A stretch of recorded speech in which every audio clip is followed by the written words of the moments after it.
पश्चिमी युगांडा के इंग्वेडो गांव में ये बच्चों के खेलने का वक्त है, पर जल्द ही उन्हें अपना ये घर छोड़कर जाना होगा।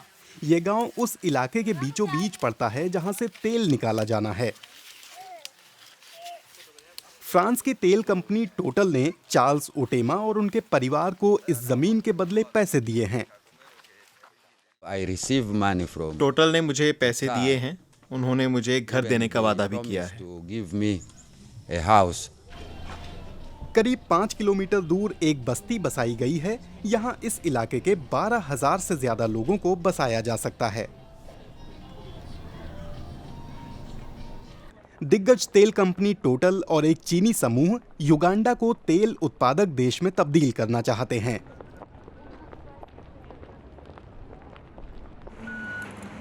यहाँ करीब 1100 वर्ग किलोमीटर इलाके में तेल का भंडार है। सितंबर 2020 में तंजानिया के तत्कालीन राष्ट्रपति मागुफुली और युगांडा के राष्ट्रपति मुसेवेनी ने तेल पाइपलाइन बनाने का एक समझौता किया था। इस परियोजना से हजारों नौकरियां पैदा होने की उम्मीद है। इससे युगांडा तेल के मामले में आत्मनिर्भर भी बन सकता है। पेरिस जलवायु सम्मेलन में कार्बन उत्सर्जन घटाने और तेल जैसे जीवाश्म ईंधनों का इस्तेमाल घटाने के समझौते के बावजूद इस योजना को आगे बढ़ाया गया। डिकेंस कामुगिशा इस योजना के बड़े आलोचकों में से एक हैं। ऊर्जा नीति पर एक थिंक टैंक के सदस्य और वकील कामुगिशा कहते हैं कि इसमें पारदर्शिता की कमी है। उन्हें डर है कि इस प्रोजेक्ट से पर्यावरण को भारी नुकसान होगा। हमें अपनी दुनिया स्वच्छ बनानी है। अफ्रीका जैसे महाद्वीप में नाइजीरिया और चाड जैसे देश दशकों से तेल का उत्पादन कर रहे हैं और उन्हें बहुत कुछ झेलना पड़ा है। नाइजीरिया का नाइजर डेल्टा इसका एक उदाहरण है। 2008 में यहाँ एक पाइपलाइन से हजारों बैरल तेल लीक हो गया था, जिससे यहाँ की मिट्टी क्रोमियम, लेड और मरकरी से प्रदूषित हो गई।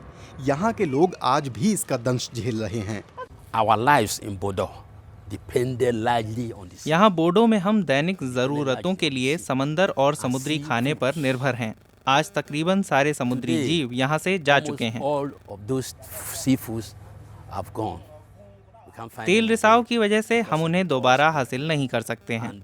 इससे जिस स्तर की गरीबी आई है उसे मैं शब्दों में बयां नहीं कर सकता।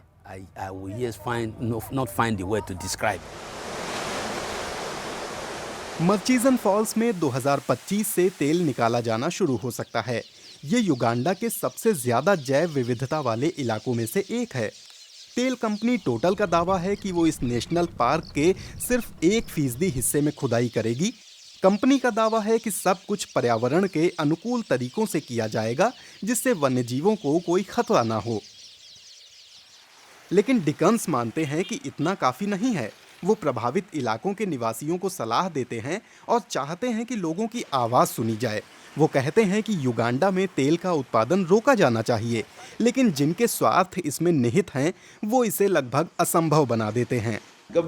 सरकार मानती है कि यहाँ बहुत भ्रष्टाचार है। मुझे कोई एक ऐसा देश बता दीजिए जो बिना भ्रष्टाचार के तेल का उत्पादन करने में सफल रहा हो। मुझे बताइए कि इतने सारे जंगल और झीलें हमने कहां और कैसे गंवा दी। वो दूसरे देशों की गलतियां न दोहराने का वादा कर सकते हैं, लेकिन इस बात के पुख्ता सबूत हैं कि हम जो कर रहे हैं वो तेल उत्पादन करने वाले बाकी देशों की हरकतों से भी कहीं ज्यादा बुरा है।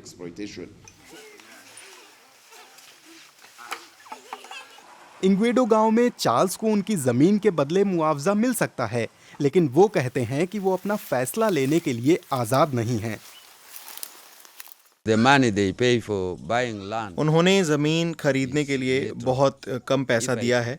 अगर मैं बार बार शिकायत करूं तो अदालत जाने के लिए भी मुझे पैसा चाहिए। फिर मुझे अपनी मदद के लिए कोई वकील करना पड़ेगा। अब चार्ल्स को खुद अपनी मदद करनी होगी। उन्हें जिस घर का वादा किया गया था वो अभी तैयार नहीं हुआ है, लेकिन तेल कंपनियों के लिए राह जरूर आसान हो गई है।